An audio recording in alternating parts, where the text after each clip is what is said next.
Okay. And we're live. All right. Okay, now we're live. I wonder if I can tag this, but I don't think I can. Because that would be pretty cool, right? To tag my fucking live stream. Okay. Tag it like on Facebook or? Yeah, you know how it go. Okay.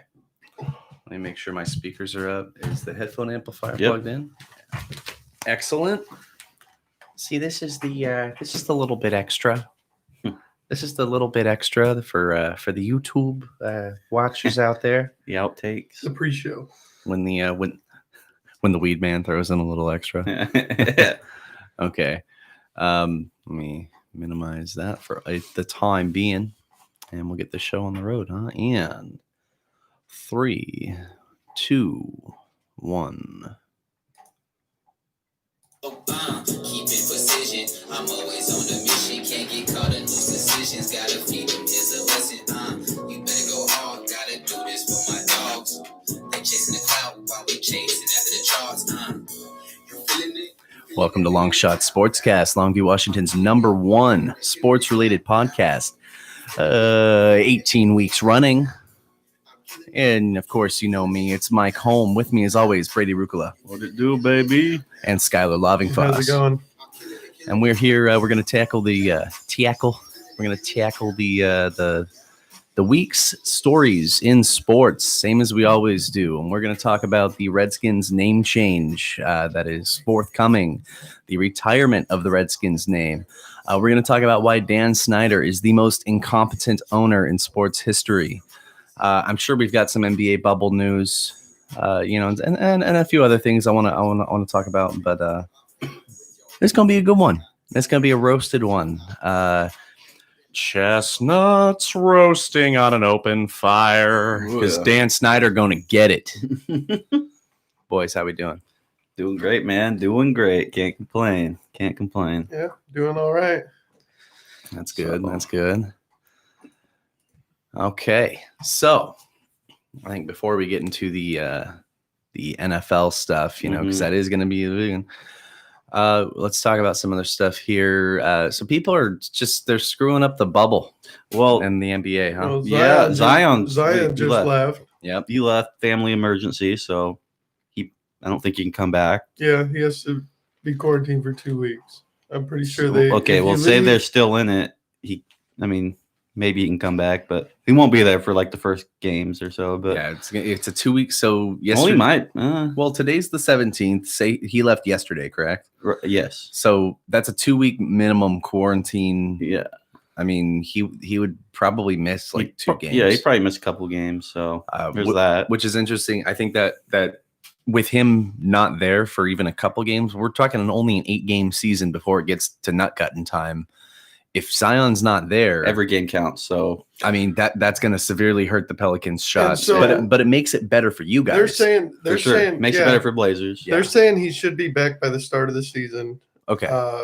NBA fully supported his decision to leave the bubble. Okay. Good. Unlike some other guys that are leaving just to get a piece of ass or right. Yeah, with IG models and all that, but isn't it like mandatory? Like there's got to be a certain date. Yeah, I think he has to have 2 negative tests before he can come back. That makes sense. Okay, that'd be all right then. So CJ McCollum said he reached out to the league before the bubble about setting up a plan for Dame's 30th birthday and was able to get Dame's preferred food, lemon pepper wings. Oh yeah, and I heard Dame's got like one of the nicest suites there at the hotel. Really? Yeah, he got the fancy room. He's got that 2K21 suite. Yeah. And he's cooking up in the studio while he's there too. Oh, really? Seen him post on Instagram. He's got the mic and the laptop there, making some music while he's there. So hell yeah, that's kind of cool. Excited to hear more stuff from him. Yeah, definitely. I mean, he's really good. He's really good rapper. Oh, really? Dude. I haven't really listened to much of his stuff, but he came out with an album. I'd say it was like maybe a year ago, last year. Really good, dude. He's got like features on there, like Lil Wayne and a bunch of other artists too. Like he's actually good. He's better than your average rapper. I will tell you that. Him and Shaq actually have a little war going on. He does like 4 Bar Friday. So like every Friday, he'll have like fans or whoever like compete, and then like he'll like post them on his page. You know who else does music that you wouldn't think? The Chargers linebacker Melvin Ingram. Oh, really? Does music That's too. Cool. I'll check that out. I've seen him on Instagram. I'm like never on Instagram, but I see him doing that. What's his rap? What's Dame Dollar? Dame Dollar. Ah, yeah, there you go. Yeah. Yeah. No, his last album came out. It was really good. Really Eric good. Bledsoe is positive for the COVID. Oh no. That's more bubble news. Kelly Oubre posts on Twitter. Well, my fellow NBA players here in the bubble, you guys are sick of the food or whatever. You know you can get Postmates, right? But you got to meet the guy at the gate, and then they'll just give it to you there. Well, I can't remember who it was who actually listened to that. Ordered Postmates, got it, and now he's got to quarantine for an extra like 8 days. Like, was it worth it? Yeah, right. Was like, it worth it? Were the McChickens worth it, man? Do we know what he got? I didn't follow up on what it was. I want to know what he got, so I know if it's worth the 8-day quarantine. Yeah. So if it is McDonald's, that is not worth the 8-day quarantine. But if you're going all out on some place, homie got set up, you know. Yeah. So it's not. I can't order Postmates there. Dame's got some legit people. Lil Wayne. Yeah. 2 Chainz. Yeah, dude. He's got like legit features on there. Like, he's really good, man. Raptors Norman Powell says he feels disappointed and boxed in by the NBA's list of approved jersey statements. He wanted to wear "Am I Next?" Oh, who disapproves of it? NBA has like a list of approved statements. Oh yeah, because I heard that they can put, instead of their last name, something else on there, but it was like there are certain things you can and cannot. Yeah. And so that's something they said that they can't put on there? Yeah, so Toronto Raptors guard Norman Powell returns to court for the team's first. Can you get that video off of here? For the team's first nationally televised game on August 1st, he'll wear Black Lives Matter on his jersey. Black Lives Matter movement is spread across the world in the wake of George Floyd's killing on May 25th by Minneapolis police officer Derek Chauvin. It has come to mean that enough is enough. The systematic racism throughout the world must be stopped because Black lives, like those of other races, matter. Right. For Powell, those 3 words were the most racial saying that spoke to where he stands on the issue of social justice. The problem for Powell is that those 3 words don't go far enough. I was really disappointed with the options that were given to us, Powell said. First and foremost, I feel like with topics such as this, social justice that we're fighting for, the fact that we were boxed to a list of like 28, 29 sayings was really unfortunate. We have a list of guys that have a voice and are using their voice in this time. We're really excited about the whole thing and being able to change our names and put a quote there that represents where we stand and what we want to say and how we feel about this. I was really upset with the whole change and how we were really limited. I felt like the list was very cookie cutter and doesn't really touch the topics of what we're trying to achieve here. Yeah, honestly, why even do that if you're not even going to let them say what they want to say? Right. He says that's just virtue signaling almost. Well, they've also got to protect themselves. NBA's got to protect themselves from somebody coming out with.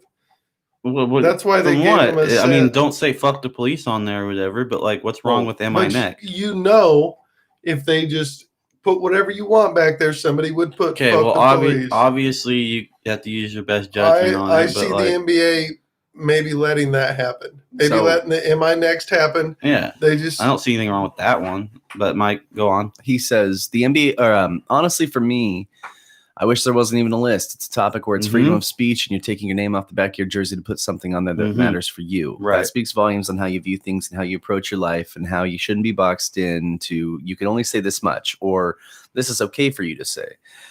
We shouldn't be boxed into a topic like this. I felt like the rules should have been, as long as it wasn't anything explicit or any cursing, any of you saying that you should be able to put anything you want on the back of your jersey because it's your last name that you're removing. Yeah. That's you, and it speaks to yourself. So I don't think there should have been a list at all. I don't think there should have been boxed into 28, 29 sayings. We shouldn't have been boxed into, you're only going to wear it for this many games. We shouldn't have been boxed in. Yeah, just don't even bring it up. The NBA's list of 29 pre-approved terms includes Black Lives Matter, say their names, vote, I can't breathe, justice, peace, equality, freedom, enough, power to the people, justice now, say her name, si se puede, yes we can, liberation, see us, hear us, respect us, love us, listen to us, stand up, ally, anti-racist, I am a man, speak up, how many more, group economics, education reform, and mentor. Howell said he wanted to wear "Am I Next?" Group economics. I am a man. Did you what? Some of them are kind of. Okay. I am a man.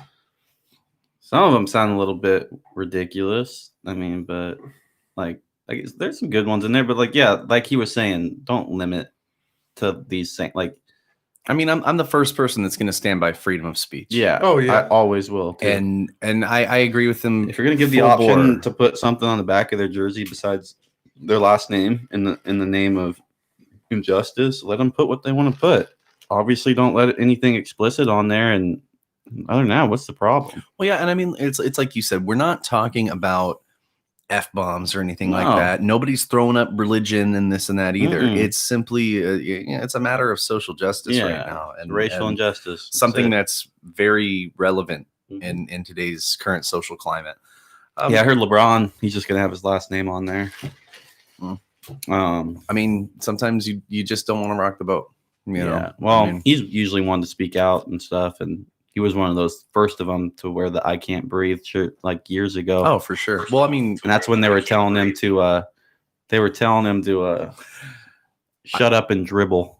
Yeah, you remember that? Yeah, that's right. Well, I remember there was guys that were when Trayvon Martin got killed. You remember? That's when it was. Everybody on Twitter.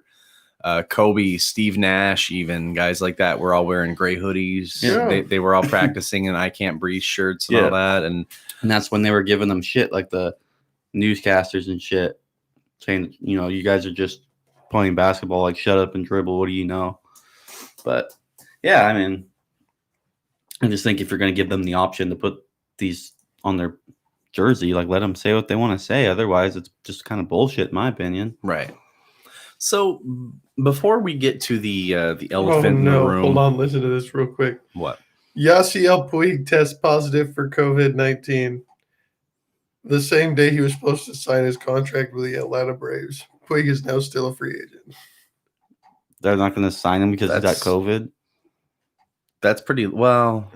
They baseball starts in a week. Yeah. 24th is the first game. That's really unfortunate, actually. Well, I mean, they obviously have to see a future with him. Do you think they're gonna sign with him? Or I hope they do. You know what I mean? Like, because as much as a Mariner fan as I am, I want to see Felix get a ring, and Felix went to Atlanta. So, and I've never really had a problem with Atlanta. Wow, who do the Mariners have now? Yeah, he doesn't want to talk about it. I couldn't tell you. It's changed so much. They're Felix so young. was the one guy that I knew. I don't watch baseball. Full disclosure, I don't. We got Marco Gonzalez. Doing this podcast, especially with Skyler, who's an avid baseball fan. I'm looking to get more into baseball. See, my hat comes right off. Yeah, we'll all catch a game here when it all opens up sometime. But yeah, as a guy who's just kind of on the outside as far as the Mariners goes, yeah, Felix Hernandez. I mean, like for a long time before that, when I was younger, it was Ichiro. Ichiro was the only one I really knew. Him and like if you go back to the '90s, like Griffey. But we're talking as of recent. I mean, it's Felix Hernandez. Yeah, and man, they're just a youthful squad now. Huh? Interesting. Yeah, they're very youthful, and the Mariners just don't have a good system to bring youth up. Yeah. You see all these other teams that are young, the Houston Astros, the cheating and all that aside, they develop the player development of the guys like Altuve. It's unreal. Is incredible. They're coming up at super young ages and winning MVPs. And, I mean, Jose Altuve's 5 foot. Nothing. 5'5", I think. Yeah. Really? Well, and he just won an MVP. Oh, really? That's really rare in baseball or any sport, really. But I know, like some of these young kids in baseball they're coming out. I mean, I forget the team he plays for, but Guerrero Jr.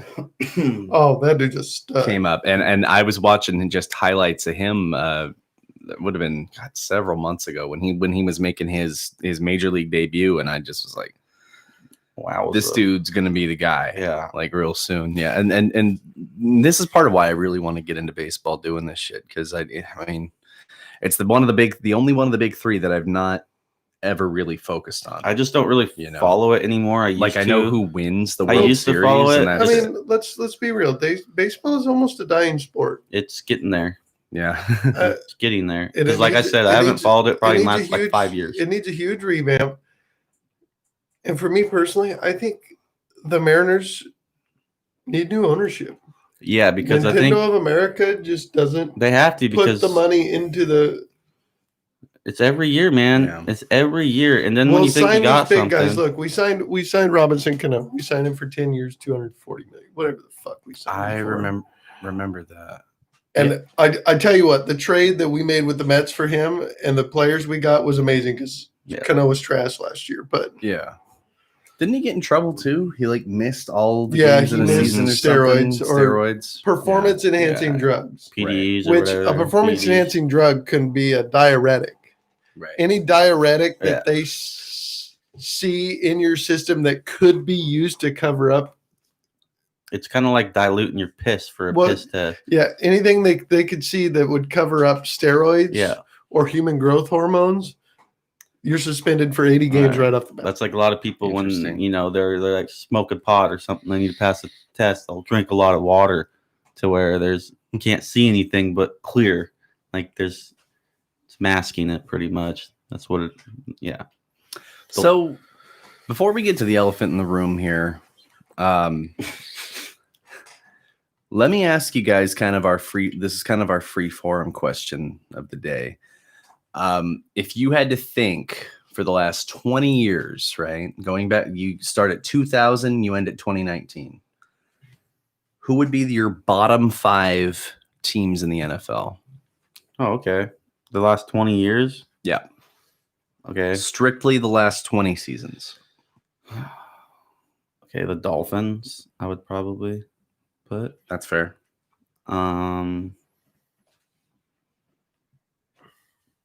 Cleveland. Yeah, Cleveland. Yeah. Cleveland, Detroit for sure. Oakland. They made one Super Bowl appearance with Rich Gannon in 2002. And since then they've had one playoff appearance. They've only had one playoff appearance? Yeah, the Derek Carr one. Really? Yeah. Yeah. Okay, and then I guess number 5 would Bengals? Yeah, but they had a lot of playoff appearances. I mean, a lot of playoff. 20 years is a fucking. That's a long time. Let me tell you where I would go with this. Cleveland, Detroit. That's 1-2. Hell, that's 1A, 1B as far as I'm concerned. Yeah. Beyond that, you could make an argument. Oakland, Washington. I was going to say Skins, but Washington certainly. And then your number 5, you could do Miami. Some smartass is going to say San Diego, but I don't think so because we were pretty dominant in the mid 2000s. We were, and we've had a couple of playoff appearances this decade. Don't get caught. I mean, you guys are only on the horizon, but I mean, yeah. To be fair, I wouldn't put them in the bottom 5. You could argue Buffalo because they've only had 2 playoff appearances in the last 20 seasons. That probably does belong there then, something like that, Regardless, the point of my question is that over the last 20 seasons, the Redskins have been forgotten. Predominantly a bottom 5 team. In the eyes of the public, out on the football field, they have a sprinkling of playoff appearances in the last 20 seasons. But what are the Redskins really known for as of 2000? They're known for letting down their fan base that is withering away year by year, day by day, second by second. They're known for grossly overpaying free agents to laughable numbers. They have probably the worst free agent signing of all time in Albert Hainsworth. Yeah, how much? $100 million. Yeah.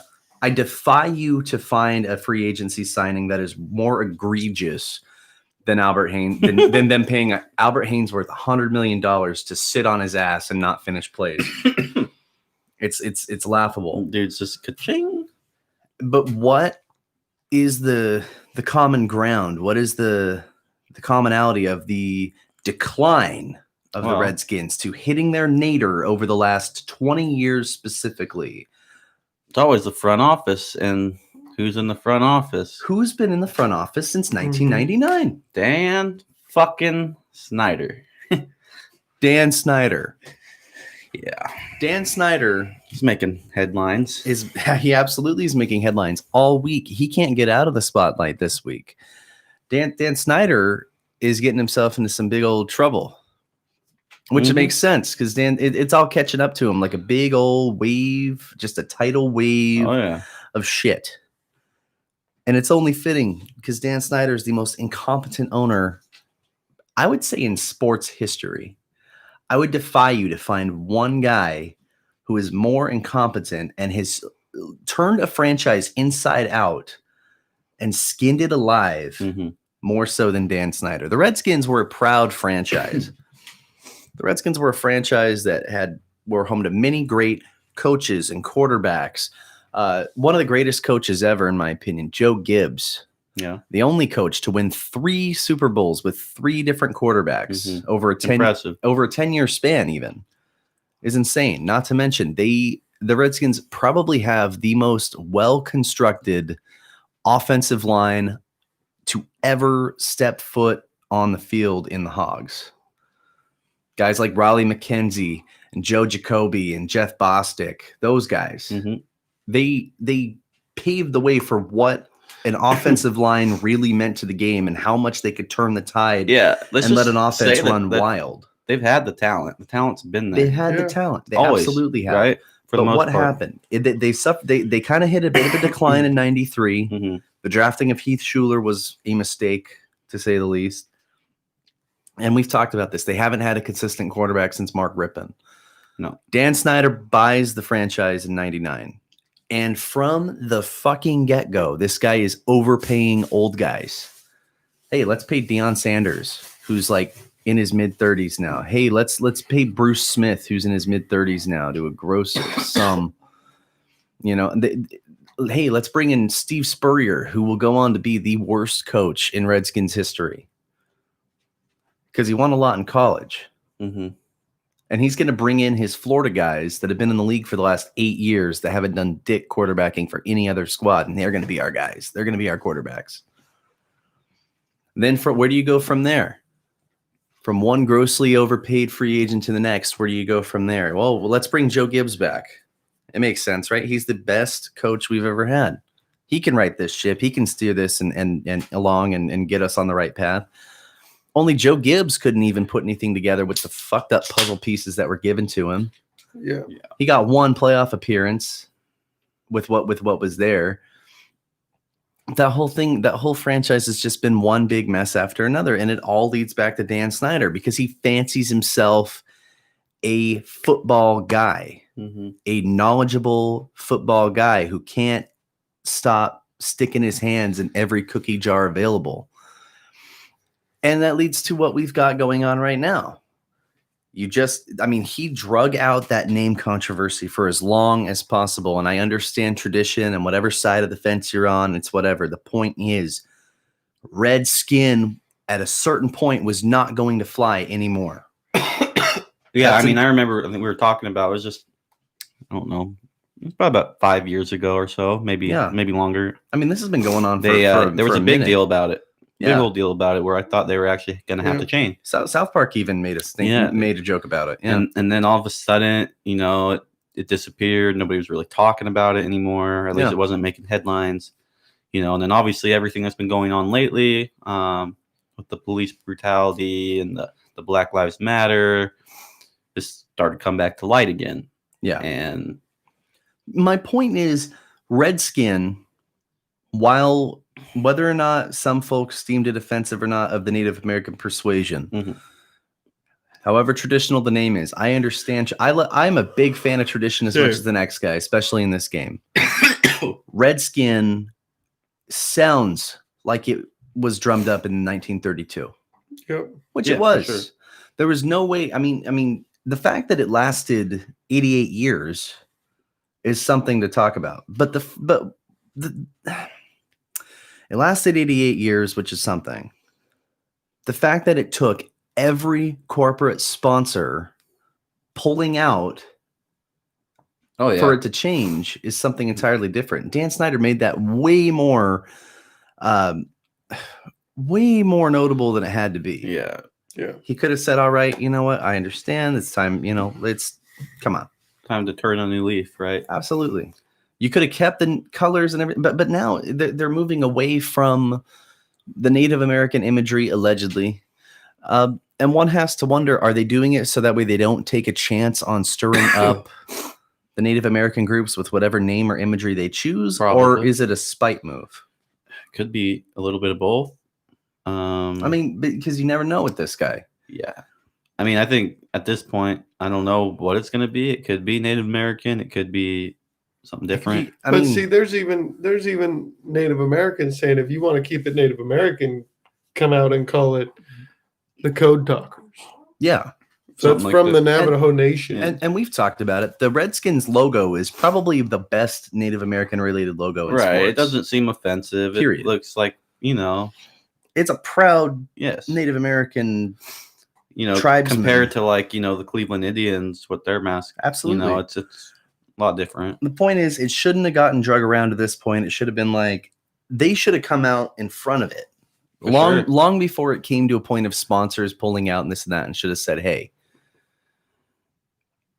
we understand tradition. We'll figure this out. Right. But we need to we need to change this for one reason or another. And it's because right is right. But is tradition, is it really that big of a deal? Just because what other reason do you have to not change it besides it's been there? I mean, it would have been a good move for Snyder anyway, because then he could have separated, been changing the name, could have absolutely completely separated himself from the good teams. Yes. You know what I mean? Hey, the Redskins were great. Then you could have renamed whatever atrocity you've built to whatever you want to call it. Right. I mean, it's insane to me how it's come to this and how they're making it a much bigger deal than it really has to be. If you think of every other franchise that has won Super Bowls in the past, they've all come back around. Yeah. The Packers had a nadir period in the 80s. They came back around in the 90s and the 2010s. Mm-hmm. The Cowboys came back around in the 90s. All these other squads have kind of the Colts took them 34, 35 years. Or no, they lost. No, the Colts lost Super Bowl III to the Jets. Okay, the only one that really hasn't looped back around is the Jets. They had a couple. Talk about the bad teams. That's got to be in the five. I mean, they had some AFC Championship appearances, which is why I couldn't hurt them as bad. But for the most part, though, they've been pretty much in the toilet. I mean, the Cardinals could have been up there too. They had one Super Bowl appearance, but for the most part, they've been pretty rough. They have, but they haven't. But regardless, every team that has won Super Bowls, Giants, Bears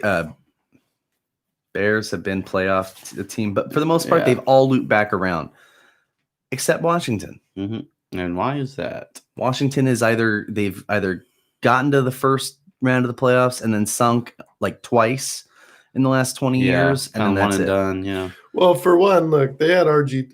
They had arguably the best quarterback. They put him back in the game too soon, and he blew his knee out. Into the ground. Ruined his career. They got the wheels off of him and burned the treads before they were even really going. That still burnt in my mind, that game against Seattle where he dropped back and his knee just buckled. When his leg was turned the way it shouldn't have been. And that's the thing. RG3, I mean, it's kind of the fashionable thing. He never should have been in that game. It's the fashionable thing to shit on the guy and joke about what a bust he was. Mm-hmm. RG3 was hyped as being, I mean, looking back, you could have called him the missing link between Michael Vick and Lamar Jackson. Yep. We're talking a guy with Vick's legs and Jay Cutler's arm. Yeah. That's a fucking win.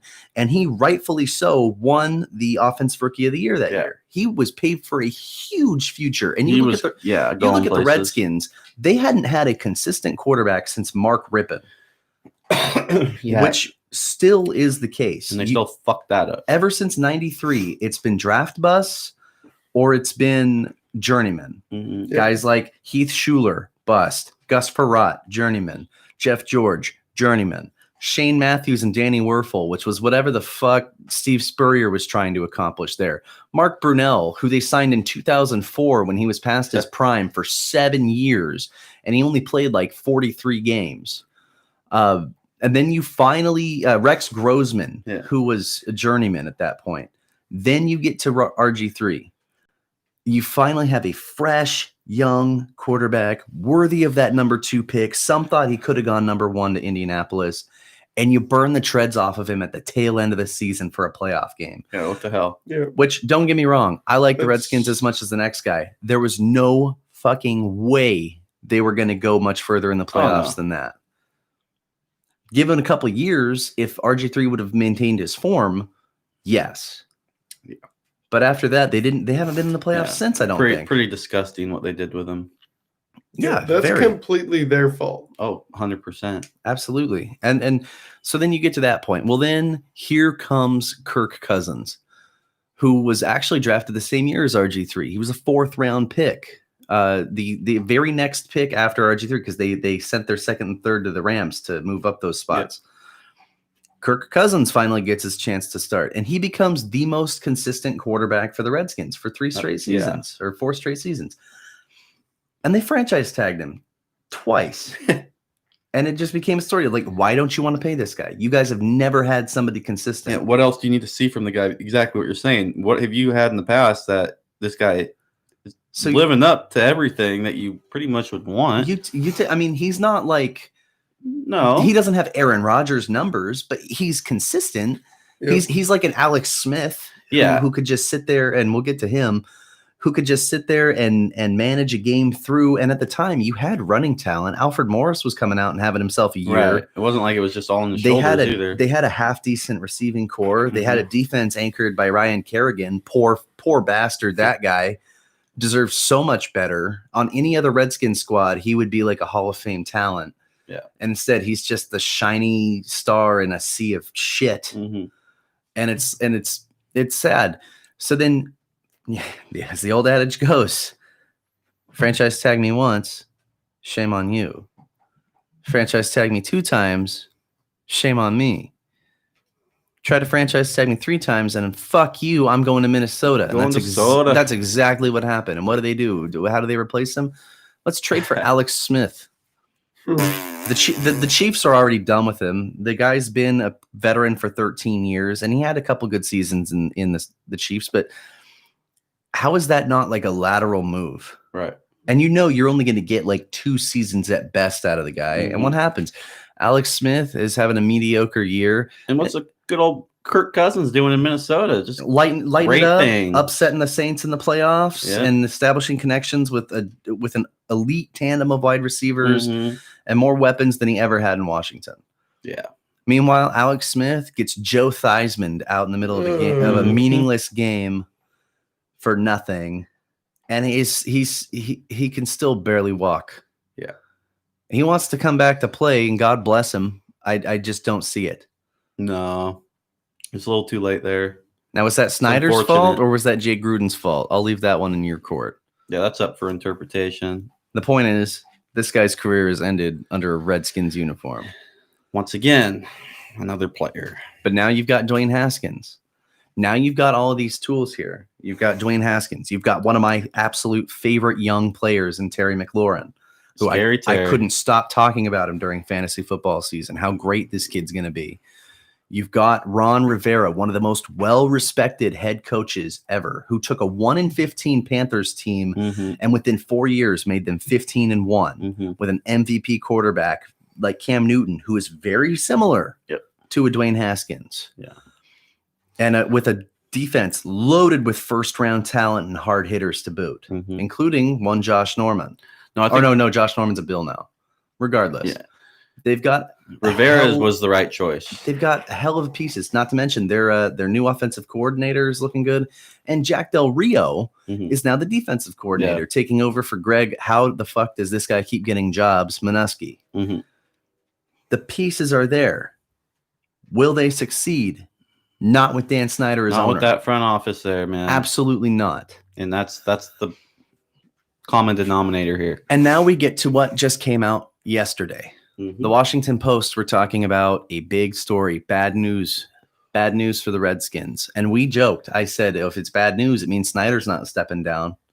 Yeah, and then it turns out, no, it's another, and I hate to say another, toxic, misogynistic workplace, just chock full of baseless and excuseless sexual harassment. Yeah.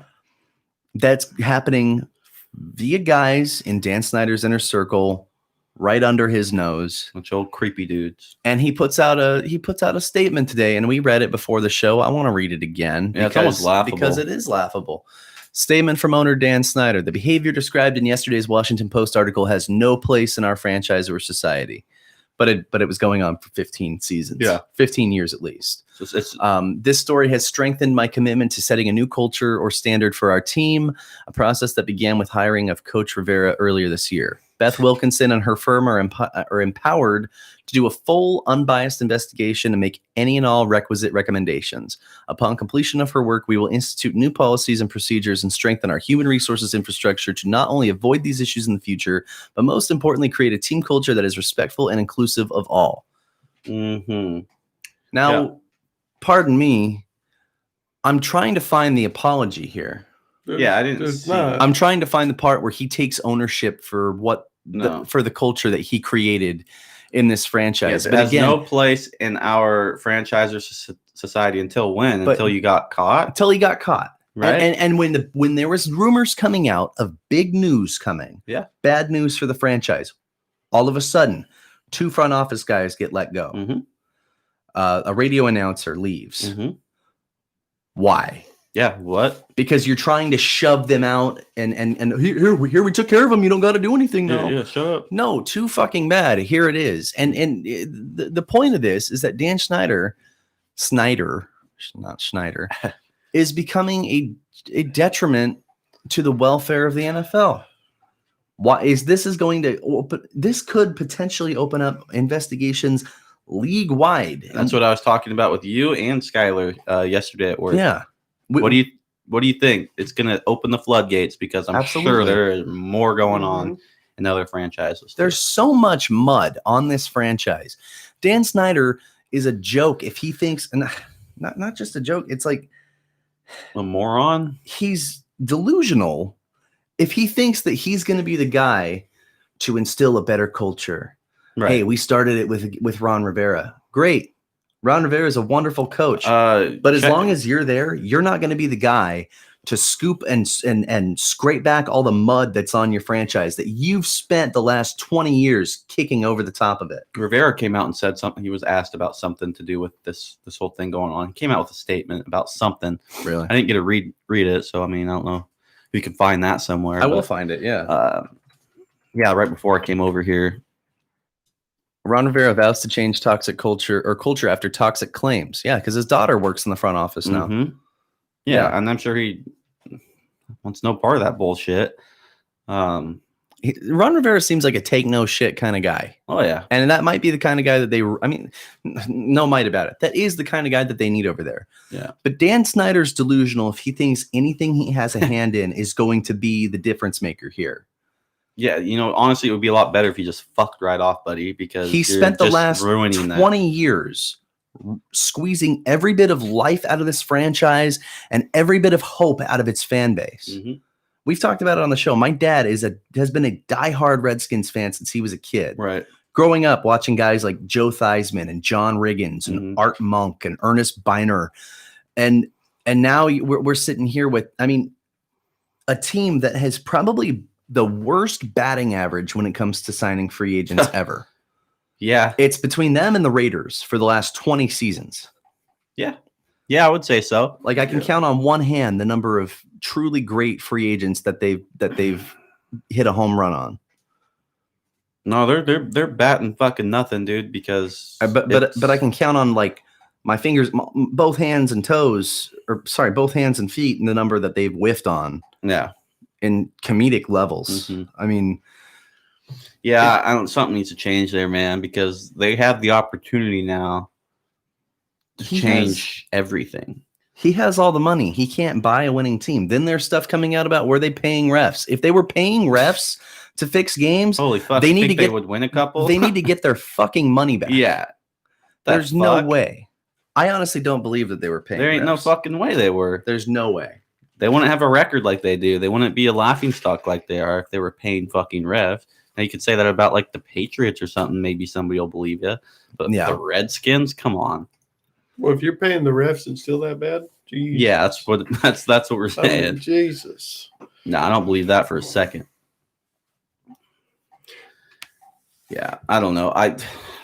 He needs to get out of there somehow. We were hoping when this story came out about it, maybe that would be the move. But now motherfucker thinks he's gonna be, the helping hand and making this all just better place and a better work environment. Like, come on, dude. You're a better place problem, dude. They're all your fucking cronies. You could have been a better place by paying some fucking attention. Instead, he fucking probably saw it all happening. Has built himself. Part of it. I was gonna say he's probably definitely part of the Redskins. I wouldn't be surprised to see his name on the Epstein flight log. Yeah. Okay, hey, we're not trying to accuse people of shit here. My thing I didn't say I wouldn't be surprised is all I said. Yeah. I'm just going by what we already have egregious proof of him doing, which is fucking up a storied franchise, which is just refusing to fucking die. Like this guy needs to sell his team. He's the most incompetent billionaire I can think of. Yeah. He really is. I had a good point about him, another good point about him, and I lost it. It's like every move that this guy makes. This guy has all the money in the world to throw around, but he can't even build himself a playoff contender. Yeah, I mean, he obviously doesn't know much about football. Some people just don't have a sports. No way. They have a sports mind. They love sports, and they get all this money, and they're like, "Ooh." But there's no way he has any fucking idea or an inkling on how to fucking form a playoff contending team, an actual And if you want to own a team, what he does is he surrounds himself with an insulating wall of yes men that tell him he's doing everything right. Oh yeah, and I'm sure that's part of it. Look at. Here's a perfect. He bought the team. He thinks he knows football. Sure. Because he loves the sport. And then what Mike said, he's surrounded by a bunch of motherfuckers who are just going to tell him. Check it out. You look at the Seahawks, for example. Paul Allen loved football. Mm-hmm. Paul Allen bought the Seahawks, but went, run my team. Well, and this brings me to my point. This is my plea because I've heard the rumors. Yeah, Jeff Bezos, richest man in the world. If there's rumors that he might be open to buying the Redskins, and you think about it like this. Every minority shareholder is trying to sell their stock. They're teaming up with a bank and they're trying to liquidate their stock in the team. They don't want they don't want to touch it. Yeah. Name change, nothing. Don't want to touch it. Wonder why. Mm-hmm. Jeff Bezos, if there's a guy with a stack of greenbacks big enough to make Dan Snyder go kick rocks, it's that guy. Yeah. And it'd be a drop in the bucket. Mm-hmm. So tell you what, Jeff, please, for the love of God, save up enough money that you would make in a month. And just get all the suitcases you can, make a good offer to Dan Snyder, get him the hell out of here, tell him to go and hide under a rock somewhere. Honestly, it would be Snyder's fucking best bet just to take the money get and out, run. Get away from the smoke, and just say, screw it. It's a new thing now. You could truly usher in a new era with a guy who is just a rich guy. Yeah. Who will just hire somebody who knows football. Do you think Jeff Bezos knows or gives a shit about a football team as far as who can do this and who can do that? Do you think Jeff Bezos prides himself on knowing personnel and which free agents to throw money at? No. And I bet because he's rich. Yeah. He sees it as an investment, man. And honestly, right now, what a better time to fucking invest in a team like the Redskins. They're going through a name change. They're going to be pretty much a whole new thing.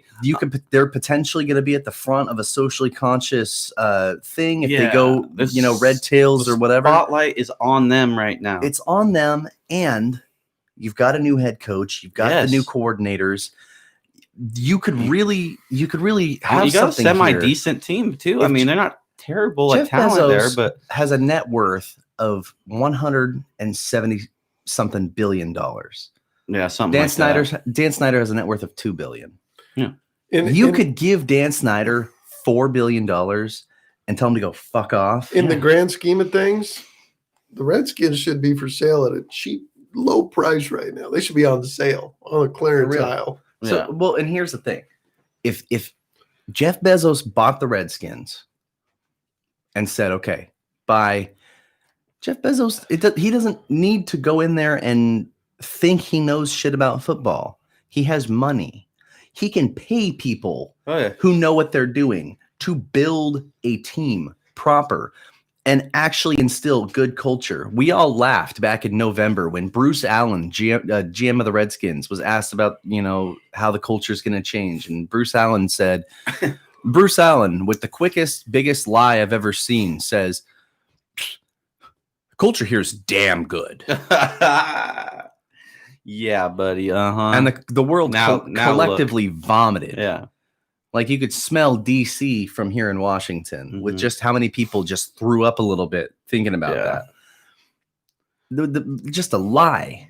If you're wanting actual change, understand that every move that you have made over the last 20 years has sunk the franchise to such a degree that nothing you do is going to fix it. Yeah, at least acknowledge it. Understand that you are the most incompetent owner in the history of sports. Period. I am asking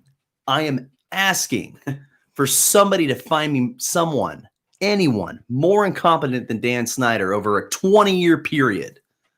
I will fucking pay you in a free t-shirt or something. Yeah. You're not going to find it. Yeah, I couldn't even think of one. Over the last 20 years, man, like how fucking far it's been down the shitters. It's insane. And you can't blame it on anything else but that front office. You can't not blame it on anything else. They had the talent. Nothing else. Coaches, staff was decent. Every GM they've ever had is a yes man. It's just like, at least since he's come in of his regime, every GM's been a yes man. And we're good. We got a good, damn good culture. The team's like almost a laughing stock now. It is a laughing stock. Like Redskins, like what do you think? Like they're shit. Like, you want to talk about shit. I'm not here to stroke our teams. You want to talk about damn good culture? Oh, fuck yeah. The Seahawks. Seahawks have one of the best cultures in the NFL and sports at all. How much fun do they have with their GM and Pete Carroll and getting everybody rallied and fired up? Oh, yeah. How much fun do the Chargers have on social media? Everybody jokes that we don't have fans, but how much fun do those players, the Jack Boys, have on social media goofing and hanging with each other? And the youth that a young coach like Anthony Lynn has implemented into our team. And this is a guy that nobody wanted to fight for Mike McCoy. Yeah. Nobody wanted to fight for North Turner. These guys rally around and love Anthony Lynn, and they love Tom Telesco. Yeah. People can talk about how many times we've been in the playoffs. Tom Telesco wins free agency quite a bit, and he drafts real good. It's just, you don't hear any of that with the Redskins. You don't hear anything of people loving it in Washington. No. You don't hear anything about people going, fuck yeah, Bruce Allen's great and this and that. Nobody was complimenting Jay Gruden during his tenure, period. People wanted him the hell out of there. Yeah, how about them Redskins? What? Yeah. But these are all guys that Snyder has surrounded himself with. And then to just, he fired these guys, but it was it to fire them, or was it to just push them out of the way of a freight train? No, that's exactly what it was. It was a ploy. That's all it was. It wasn't out of the goodness of his heart. This story came out about women being sexually harassed and everything else. And what's sick about it is the collective world of sports and fans said, oh, that's it. Yeah. Yeah, well, that's just how. Another one. Desensitized we are to it. Yeah, it's just that's kind of no surprise, kind of the norm, if you will. It's kind of fucked up. I'm a wrestling fan. I just got done with a giant. What was it? 3 weeks ago, the UK indie scene and a couple guys over here in the American indies got just had themselves a big fat fucking speaking out Me Too movement that wiped a lot of guys' careers off the bat. Yeah, we were talking about that on one of the shows, weren't we? It might have been the Skyler episode. Yeah, I think that's what it was. And it was devastating. So then, we are desensitized. Then you get to a point where it's like, hey, the Washington Redskins front office has been, real scummy to their women, and it's like, another toxic workplace. Like, here we go. Yeah. Another bad thing under Snyder's regime, under his watchful eye. That's probably why there's not a whole lot of flack about it, really.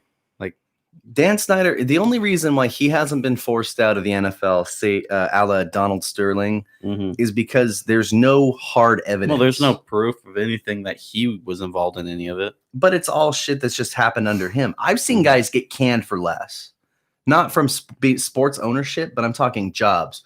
Mayors, stuff like that, for stuff that happens from guys in their cabinet, so to speak, and on their watch. Guys get canned for just people in their association being scummy. Because how do you let this happen? How does this go on? I feel like anymore, it's like it's got to be like tied directly to you, or you can't, because it's like you said. I mean, it's kind of like the norm now.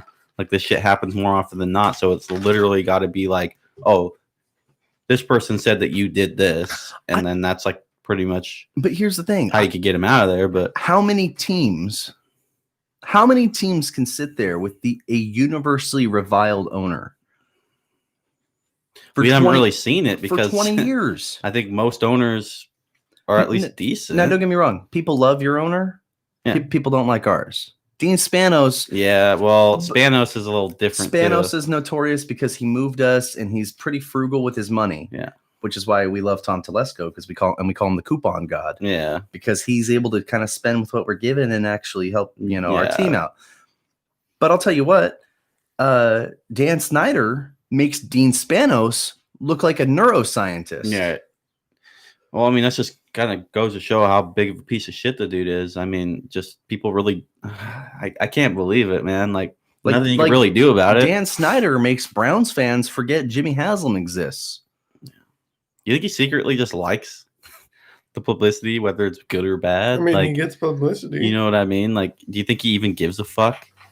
Because he's got to know, right? He's got to know how far he's sunk that fucking franchise into the ground. That, like, he's got to know. But this is what I mean by delusion. That's what I'm saying. Like, I don't think he cares. This guy surrounds himself with people that tell him he's doing a great job all the time. Yet his teams are continuously turning in. Like, there's no way you care. 2-14, 3-13 There's no way you care if you carry on doing this bullshit. Like, there's no fucking way you care. Like, obviously, I want the Redskins to succeed. I want Ron Rivera to do a great job with this team. But not under Dan Snyder. Sorry, not the Redskins. Whatever.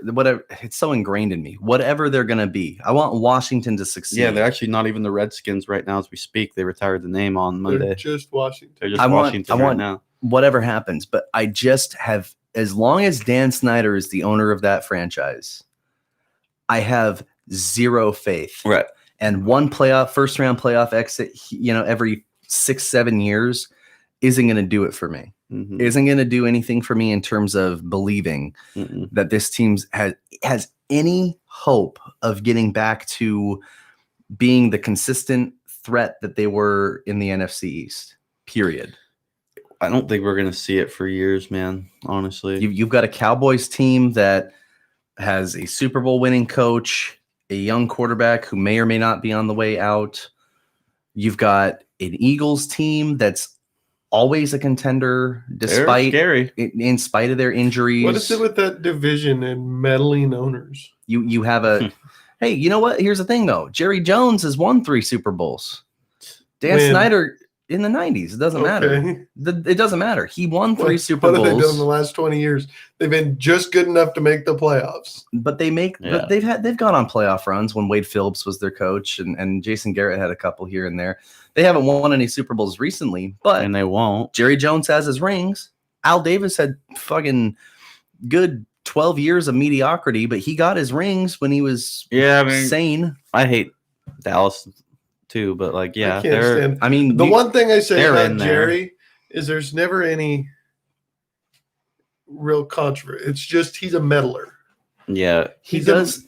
there's nothing controversial like this Washington stuff and all the controversy. He is, but how many moves has Dallas made that have been so egregious that we're sitting there going, Jerry Jones is a freaking moron. Look at Amari Cooper. 100 mil or some bullshit for like. But he's playing better football in Dallas than he played in Oakland. No, I'll give him that. I mean, but, if he had a quarterback that could throw it to him, that's a lot of fucking money, dude. Amari, but still, that is a guaranteed number one, and they've got CeeDee Lamb for at least 4 years. Yeah, I mean, we'll see. I'm not hating on him. Like we'll see how they do with Andy Dalton. I mean, I am hating on him because I don't like Dallas. Like if CeeDee Lamb turns it up, no, he's not the worst owner. Then that Amari Cooper signing is great because then you have two guys. Yeah. You've got Zeke, and over the last 10 years, you've had a couple guys retire. Like when's Witten retiring, or has he yet? Right. Like this motherfucker's old as shit. My dad. He signed with the Raiders, I thought. Yeah, he's a Raider. Yeah, that's right. He left. Yeah. Over the last 10 years, and you've had guys like Travis Frederick retire. They built probably, a perennial top 3 O-line in the NFL. Mm-hmm. It's not like the pieces haven't been there for a potential championship run. They just haven't been able to put it together. But my point is, Jerry Jones has his rings. Dan Snyder does not. Dan Snyder came in off the back of Washington already having had their rings. Yeah. And he's never made them anything close to a team that people point at and go, yeah. Well, what's it all for? Because he's never the Redskins are in the mix, I don't know. It's ridiculous. Dan Snyder needs to be stopped. Bezos, do your thing, man. Bezos, you're literally worth $170-something billion, and to Snyder's $2 billion. Just offer him $4 billion to go fuck off. Is it like serious, or was this like a rumor?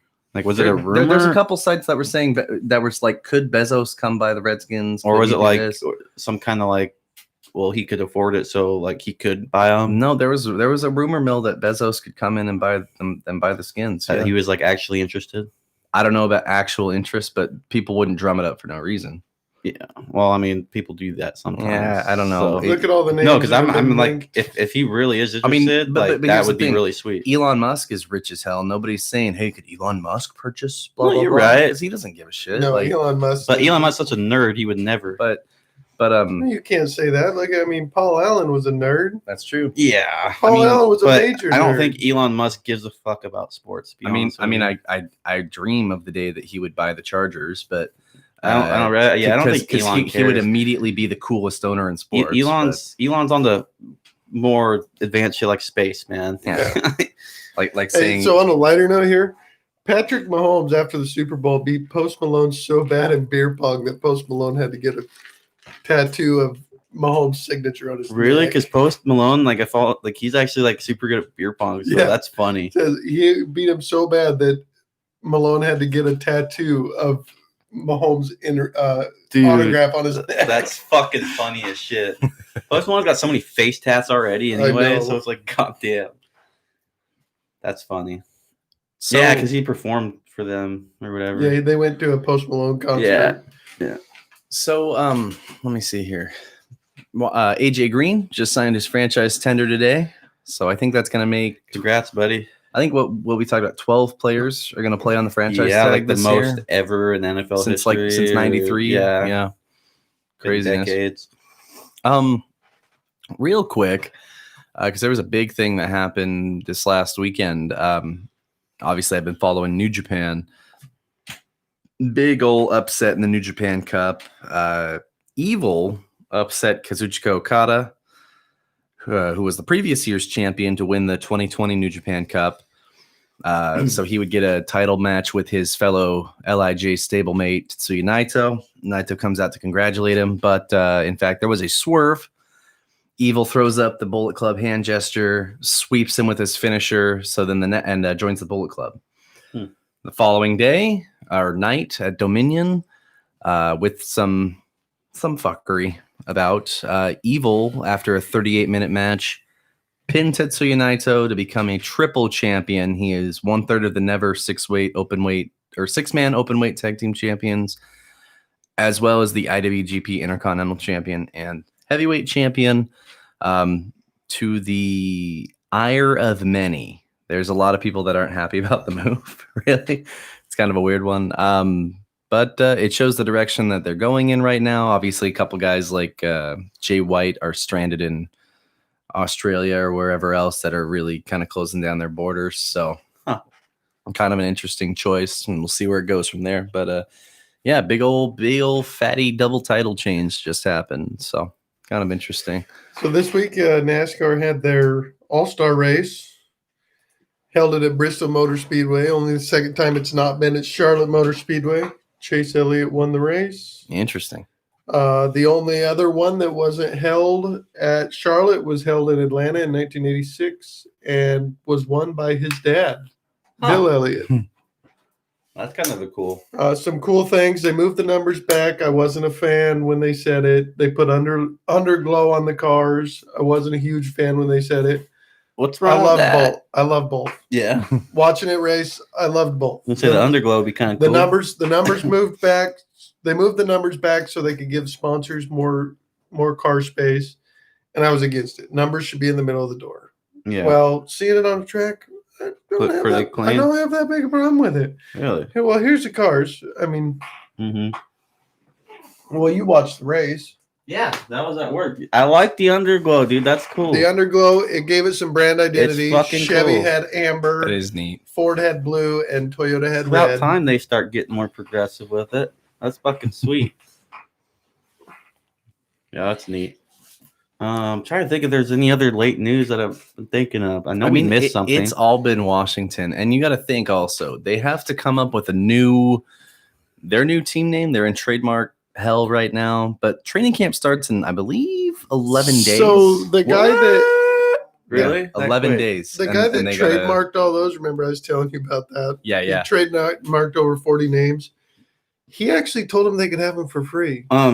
Somebody told me. Really? No, I saw in an article that. Why would you go do that if you're just going to give it away? Hey, here's something. So he could be affiliated, probably. So Titans may or may not have had recent talks with Devian Clowney.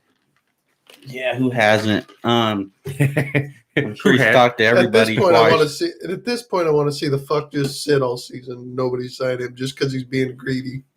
I don't think he's being greedy, but like, I mean, when you got every team telling you like you ain't worth that, like, I guess maybe, I guess maybe he is, but like, yeah, dude, he's got to have an average by now.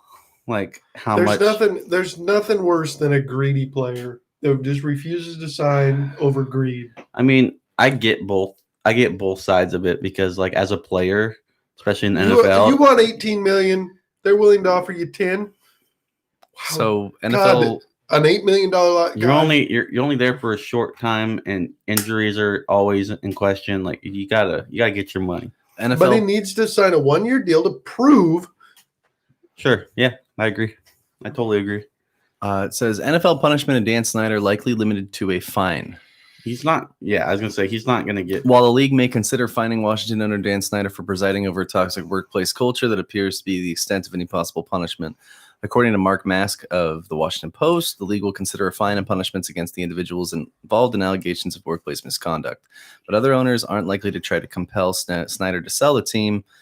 The report outlined charges of sexual harassment by 15 female employees at the team. Former Panthers owner Jerry Richardson voluntarily put his team up for sale in 2018, shortly after allegations were made against him in the Sports Illustrated investigation. While Snyder may be criticized for allowing a certain culture to exist, he wasn't singled out in the Post report beyond allegedly mocking a male executive for being a former cheerleader and asking him to do cartwheels at a meeting. The fact that the league, what a douche. The fact that the league is deferring to the outside lawyer Snyder hired to investigate the team was a good sign the league was not prepared to drop the hammer on the Washington owner. The league's bylaws would allow owners the right to force a sale, but the fact Snyder wasn't personally involved in the most serious allegations would likely prevent that. The behavior and then I'm not going to fucking. All he's got to say is like, yeah, hey, I didn't know this was going on. I didn't tell them to act that way. I had no idea. And it's going to be the same old That's shit. What it's going to come down to. It's exactly what it's going to come down to the other owners forcing a sale. Yeah. I mean, because he's not going to sell it unless he's forced to sell. It probably won't happen. I mean, he would. Is he just part owner? No, he's the majority owner. Okay. Like he's got some minority owners, but they're all trying to get the hell out of there. I'm sure they are. Like they don't want anything to do with it anymore. But like I said, I I think the only other way he sells is if he is offered a gross amount, like more than his net worth. Like, and the only guy I could feasibly see doing it is Bezos, who could give him double his net worth. Go, hey, here's $4 billion. Bezos is a smart guy, so like if he plays his cards right, he could profit pretty well off of it. All he has to do is save that fucking franchise. So the team is valued at $3.1 billion.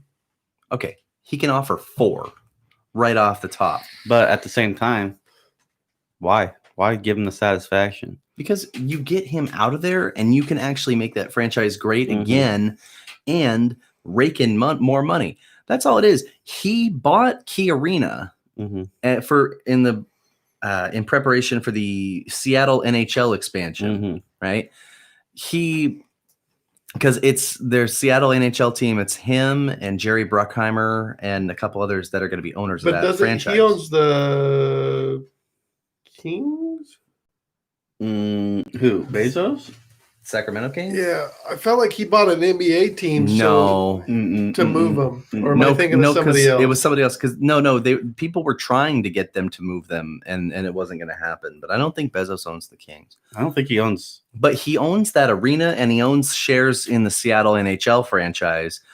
And the arena, he changed it to some eco-friendly name or whatever. But he did that it shows that he's not outside the realm of sports. I mean, that is a Seattle-centric move, but he could easily purchase this franchise in DC and rake in the money that these fans want to like this team and they want to care about this team. And I guarantee you get another owner in there, you get some guys surrounding him to take care of the team while he sits back and collects the money, people that know football. You've already got a wonderful coach, wonderful coordinators, a great young core in offense and defense. Well, it's not out of the realm of possibility that this team could turn it around under new ownership, fully new culture, new name within the next 2 to 3 seasons. Yeah. Do you think Bezos stays away from it right now though, because of all the allegations and crap like that? Like, do you think maybe that's not like a good move? If he bought the franchise tomorrow, people would be wanting to carry him around on their shoulders. Right, probably, but I don't know. He would be a knight in white satin armor. Are you kidding? Maybe. I mean, it's just all the controversy and it's all bad going on with that fucking franchise. Do you think he wants to dip his toes in that? He's got enough money; he can fix it. He could, but I mean, I guess it would really have to be worth his time, and he would really need to have the right personnel available for that, and. It might take a little while. It's a total investment, but I mean, Rome wasn't built in a day. Exactly. I was gonna say, look where he's at now. I'm sure he didn't envision himself being the world's richest. Maybe he did. I don't know. Right now, everybody is kind of thrown for a loop because of the whole COVID thing. Well, that too. I mean, like we that too. That probably ain't the right time to do that now because we're not even really guaranteed an NFL season. But now, how many? We don't even know. I want to throw this out. I mean, Paul's dead. Paul Allen's gone. Jody Allen says she's not going to sell the team. That's up for debate. But who are you rather going to buy? The Seahawks or the Skins? That's true. Because he's been talked about the Seahawks too. And the Seahawks are actually good, and they actually have a good. He would rather buy them, but if she's Jody ain't going to do it, I mean, no. But how long does Jody? Jody loves the hot. Now the Blazers. I think she fell in love with the Blazers because I haven't heard a word. But here's the thing: if the Seahawks were a headache, then maybe she could consider selling it. Then maybe you could see her selling it. But right now, that culture is so good over there, one of the best, and it's been cemented as such that throughout the 2010s, since Pete got there. Yep. That they have been a cemented playoff team with a great infrastructure and great team building. And even really before that, we weren't we didn't have ugliness. There's really been no negativity around there. You had a couple ugly years between Super Bowl XL and Pete kind of coming in that Jim Morris season was pretty awful. Where we had just random quarterbacks. And Holmgren's last year, you had a point in time where your best receiver was like an injured Sidney Rice. But that seems like decades ago. It doesn't even seem real. Was there when Pete was there for like a couple seasons, But you guys got him, and then he was never healthy. But he, but yeah, it's like But that seems like decades ago because of all the culture there is so good. Yeah. If they're not a headache, so why would Jody sell? Snyder is just he believes so much of his own bullshit. Yeah. Oh yeah, that despite his team being the biggest headache in the NFL, he won't do it. He won't sell. This dude sniffs his own farts, man. No way, it's me. It's not my fault. It's like, dude, if you're the worst. Like, I don't know. I just think obviously everybody's kind of behind the they're behind the cuff a little bit because of the whole COVID thing. But we talked about they have 11 days till training camp starts. I'm pretty sure they have to have it figured out in the next 11 days. The team name? I believe so. It's going to come within the next 10, 11 For what I heard from a source is that the Red Tails is the favorite and they can get it for cheap. That's what I heard. That makes sense. We've also been hearing Red Wolves. I like it, but I like Red Wolves better. I like both, but I think I like the Tails because better. Apparently Red Wolves are actually indigenous to the DC area. Mm-hmm. And but they're hung up in a trademark dispute because Arkansas State has it. There's a few. And I believe Chattanooga has it too. Mm-hmm. Either one would be fantastic. I just think that you got to do it right though. I hope it's something like that, and they don't go with like a DCFC or. I don't want to hear the DCFC. That's Pat McAfee's favorite. He's like, oh, the DCFC, dude. Oh, that'd be great. No, like, really? No. That surprises me. Pat McAfee really wants DCFC I think it sounds to happen. stupid. I think it sounds really stupid. Gosh, but to each their own. Yeah, man. We'll see. I mean, I'm excited to hear what it's going to be, and I'm excited to see the new design, the new logo, all that. Honestly, I'm just ready for some sports. Me too, man. Couple weeks, and we got the bubble going. I think we might go with pizza for the Blazers game. Yeah. We're gonna do the show early here on July 31st, folks. That's right. 11 a.m. Yeah, we're gonna do it at 11 a.m. so we can all watch Blazers' first game against Memphis. It's at 1:00, which when we usually do the show, but we're gonna go over to Skyler's house on the 70-inch. So are we calling you a Blazers fan since your team's not in it? Yeah, he's got to be. Are we accepting you into our I think he's leaning towards a Pelican fan though. If Zion's not gonna play, well, it depends on how many games Zion plays. Obviously, he's only supposed to miss like one or two. Hey, you seen what I posted about Charles yesterday? Right? Yeah, he did. He did say Charles Barkley came out and said that if the Blazers play the Lakers in the first round, that he thinks the Blazers will win. Yeah, that's huge. That's a bold statement. That is a bold statement, but there's a lot more. There's people coming no out shortage of bold statements on the part of Charles Barkley, and I'm not inclined to tell him he's wrong. Obviously, you guys know that I think New Orleans and LA would be the most compelling matchup, but let's not lie and say that wouldn't be a 4-0 sweep. I think the more competitive matchup is Portland and LA. I think that'd be a great series. I think the more compelling matchup is New Orleans and LA, but I think the more competitive matchup just because of all the drama that comes with it. As much as I wouldn't want to see it, could you imagine a 7-game series?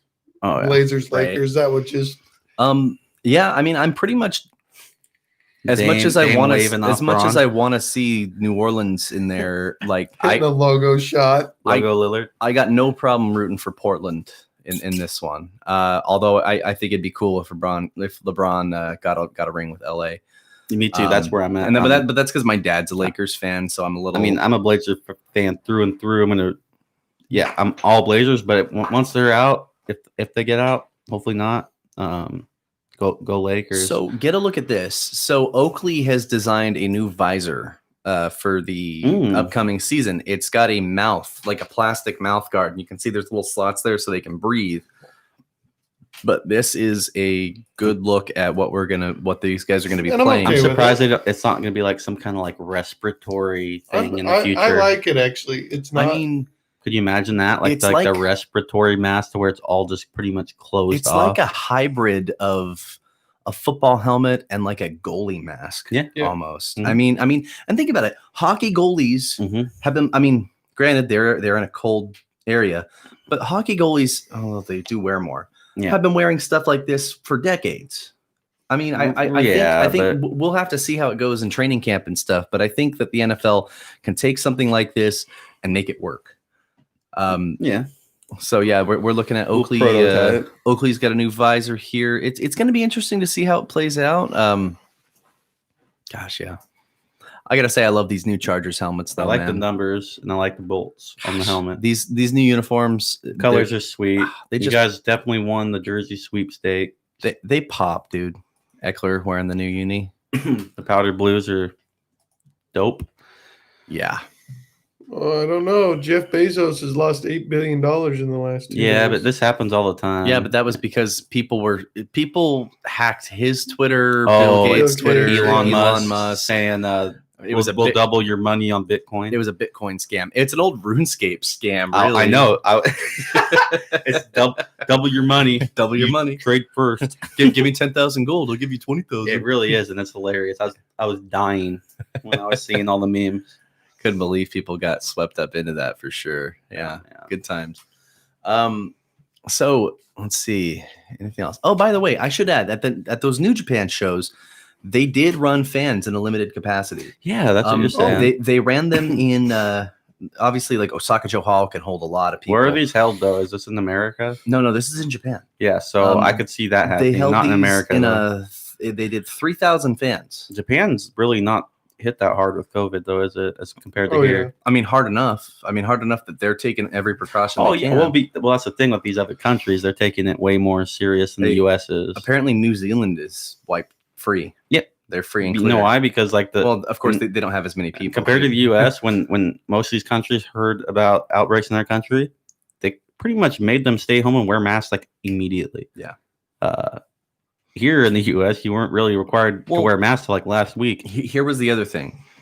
New Japan, they required everybody wears a mask. Mm-hmm. They limited the capacity to like 3,000 and something. Yeah. No cheering was allowed to prevent like saliva and other stuff hitting the air. Yeah, there's churches now where they're saying no singing. And really, and like here's the thing, they already like New Japan shows and crowds are already pretty quiet compared to most. Mm-hmm. But I mean, it was like if you want to support golf clap, that kind of thing. So there was a lot of clapping during that show. But, right. So I think they just definitely handled it a lot more serious than we've handled it. So I'm sure, they can have at least a little bit of fans. Atlanta came out. They said that they were going to limit. They plan to announce plans to limit fans at games this season. This is not necessarily news. I think every team should and will likely wind up doing this. It makes the most sense. Mm-hmm. I mean, we got to worry about people's safety here. I'm excited with that bubble too, because now that you mentioned fans over there in New Japan, there's like gonna be no fans here in the bubble. Yeah. So NASCAR had 30,000 fans in attendance at the All-Star race on Wednesday. 30,000 fans. It is the largest fan gathering event since quarantine. And how's that going? How did that go? It was great. Just hear fans. I mean, how many on average? That place holds. I mean, for a football game. Let's just say NASCAR on average. There was a football game there a couple of years ago, and there was 156,000 people in that stadium. But as far as NASCAR goes, what's the average usually like on an event probably like 96,000. Okay, so they had about half that, not less than half that, yeah. And they were social distance. It was really good. Third of that, I guess, yeah. But it was good to hear fans. You know, when Chase Elliott won and got out and did his burnout, you could hear the fans cheering. And yeah, I mean, and I feel for some of these players and stuff like that. We're going to be going into sports now, and there's not really going to be a whole lot of fans. That's definitely a game changer because a lot of these guys feed off of it. I mean, I know when I played sports, I fed off of it. Like, it's just like a whole different thing. So I'm interested to see how it goes. We should talk about the deal Derrick Henry signed. Oh yeah, Derrick Henry signed, I believe it was 2 days ago, a 4-year, $50 million deal. Good for it's pretty good for about 12 and some change a year. Good for running back for sure. Honestly, not bad at all. Obviously, when he first got drafted, he was a second round pick out of Alabama. He was kind of used in a bit of a tandem with DeMarco Murray. Yeah, there's a blast from the past. Yeah, I was going to say I had him on a fantasy team one year. He had a bit of a breakout campaign in 2018 with his first 1,000-yard season, and then of course last year he came on, put the team on his back, and just plowed through every front seven he could. Just on their way to being the upset gods of last season. I mean, they really stuck it to Baltimore and New England. That was the big surprise. They almost stuck it to KC. Yeah, it was that close. And it was mostly on the part of him. So good on him for getting a long-term deal as a running back. And somebody else, one of my Chargers Twitter guys pointed out, I can't wait to see Derrick Henry's contract so we can be so thankful for the deal that Austin Eckler signed. Because you look at that, 4 years, $50 million. I think Eckler signed like 3 years, $24 million, which something is like that. Awesome which is great for us. Like, yeah. No, I'm glad. Like running backs, we've talked about it time and time again. They are getting more and more. They have less and less pull every year, because more and more guys can just drop in and do what they do. More and more teams are running committees. There's less and less bell cow guys. It's crazy. But he's one of them. He's right up there with Christian McCaffrey and those guys. And you look at this. He's 26 years old. Provided there's no injuries, he's got a lot of years left. I mean, at least 3 to 4 solid bust-ass years. He shouldn't have too many injuries to worry about, because this dude's big, man. You got to be worried about getting injured by trying to tackle him. Well, look, if and he needs to stay healthy, because I don't know that Tannehill can do it on his own. Well, I think we've had this conversation before. Tannehill is something. He's not a bad quarterback. He's not elite either. He's just he's look the perfect quarterback for that. One of those playoff games, he threw the ball all he had to was 10 times. Yeah, it's one of those weird situations where a lot of times you see elite quarterbacks that just need help on the ground. Mm-hmm. Like for a long time, John Elway never had a running back in the 80s, and then he finally gets Terrell Davis, and then they win 2 Super Bowls to cap off his career. It's just you get a lot of these guys that don't have a guy on the ground to feed it to. This is the opposite. This is like you've got Derrick Henry, but Tannehill's not. I'm not throwing any shade at Tannehill, but Tannehill is a placeholder guy. Right. He's just he belongs in that spot because you don't need anything fancy there, man. He fits what they need to do, but what they wind up doing, because they're so run focused, and the fact that they plan for Derrick, like we talked about, I think last week or the week before, they plan for Derrick Henry, but they can't stop Derrick Henry. So when Derrick Henry's tearing it up for 150, 200 yards and 2-3 touchdowns, all Tannehill has to do is drop back, go 7 for 10, 97 yards, throw a touchdown. Throw a nice little fade. Yeah. You've got a young receiver in A.J. Brown who's good. Corey Davis is on, I think, his last year of his rookie deal. Obviously has not been the number 5 pick that he really was supposed to be, but they've got some pieces there. I don't know. Obviously, Tannehill's not the long-term solution. No, but I think he's the guy that they need right now, right there. But imagine this. Let's say Dak Prescott plays well, and I know we don't like Dak Prescott on the show. Think it'll happen. But imagine he plays well enough, and he can't. He says, "Screw it! I'm just going to go to free agency. Somebody will throw money at me." Good luck. But I mean, we may or may not like him. He's an upgrade over Ryan Tannehill. Yeah, and he can make more use of the Titans' weapons than Ryan Tannehill. Yeah, I just want to see him sit on the bench until Andy Dalton falters. I want him to start Andy Dalton. You're like so pro Andy Dalton Cowboys. It's not even funny. But I hate the Cowboys, but I would love to watch Andy Dalton take that team to a Super Bowl. I think you're just more anti-Dak, to be honest with you. Change my mind. You can't. You are going to. Nah, I don't know. And it goes back. I think it just goes back to the greed thing. It goes back to the greed thing, and then the asinine statement, like, I can't support my family on $31 million. And then it's like, what the fuck have you done? What the fuck have you done that makes you think that you deserve more than that? You watch Dallas go win a Super Bowl this year. Oh, they do. I mean, okay. I'll eat my socks if that's what happens. As long as it's with Andy Dalton, I'm cool. But you heard it here, folks. Like you heard it here. So, but it's not going to happen. So if the Cowboys win the Super Bowl, you will eat your socks. I will eat my fucking socks. Okay. I mean that's just so far fetched. How do you? I just the be comment, careful, because I remember everything, Brady. The comment. I can't support my family on that. Oh, what do we support our family on? Fuck you, dude. I'm saying, dude. It's like I support my family on $32,000 a year. He probably didn't literally mean like they'll starve, but like you know what he's trying to say. Like, yeah, fuck you, dude. Come on, dude. Like, be grateful. Like that's actually, I think what they offered him was fair. And honestly, I think they probably offered him a little more than us Joe Schmoes sitting here at this podcast would give anything to start as a quarterback in the NFL.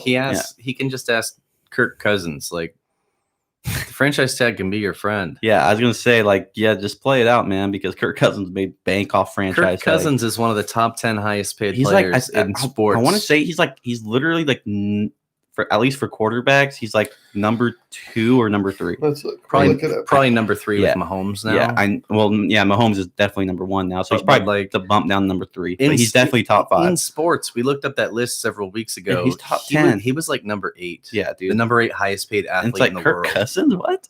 Like you like that in the same list as Tiger Woods, man, Ronaldo and Mayweather up there still. Probably not no, anymore. He doesn't box anymore. Yeah. In all of sports, he's not on there. Messi, all those guys. All of sports.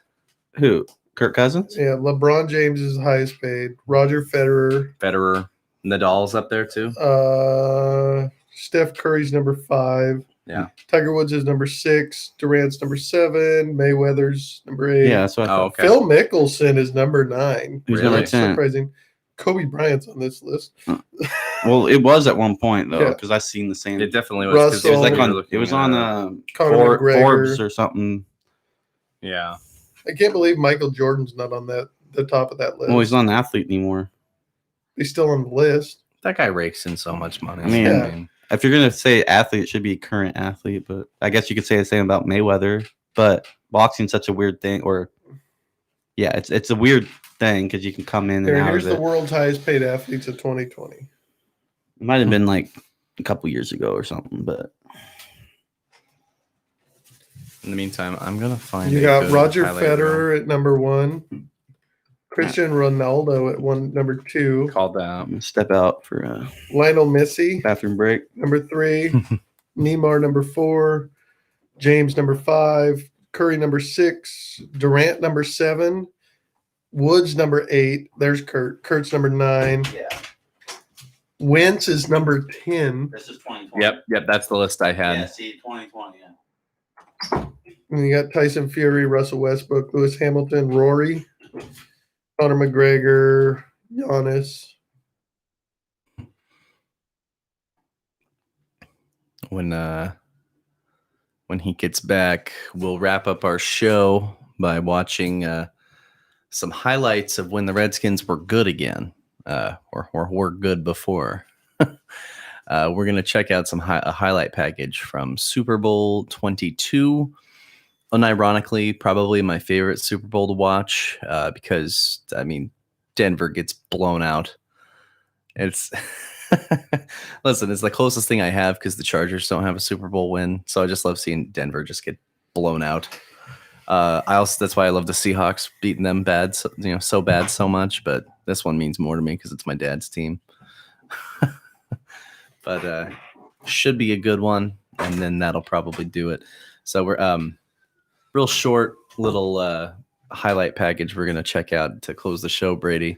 Okay. Super Bowl 22. Hey.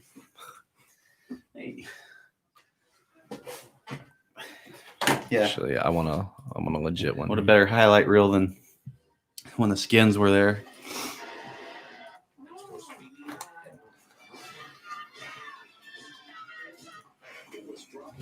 I just want like a highlight package. Is that so much to ask? Well, you're on YouTube. I am. I think they must have told Tammy just before kickoff. The Super Bowl was Timmy Smith's right now moment. On the Redskins' first drive, there was nothing to indicate anything special would come of it. Put that in full screen. While Denver's offense enjoyed the ultimate fast start. Boom, first play, John Elway throws this 400-yard bomb over Barry Williams for a touchdown. God damn. My dad told me like when this happened, and then I think they kicked a field goal like immediately after. Break some shit. Like because he had the Super Bowl burned to a DVD. He goes, yeah, it's about the time they go up 10-0. I'm sitting there with my lighter going.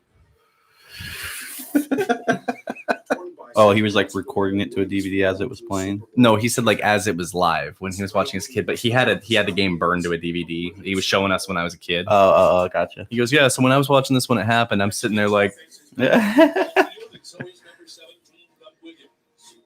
his first snap, Williams threw an 80-yard touchdown to Ricky Sanders. The play ignited the greatest offensive explosion in Super Bowl history. And Doug Williams wasn't the starter on this squad to start, and that was Jay Schrader. He lost the job. And Doug Williams was a guy who was quarterback for a bad Buccaneers team for a while. Mm-hmm. Was kind of experiencing a rebirth in Washington. And I believe he was the first black quarterback to start in the Super Bowl. Really? Mm-hmm. What year was this? 86? 87.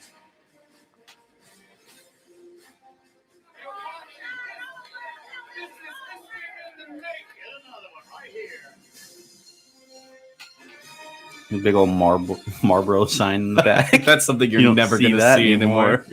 Marlboro being advertised for football. Get your cigarettes. Yeah, I don't even think they're allowed to.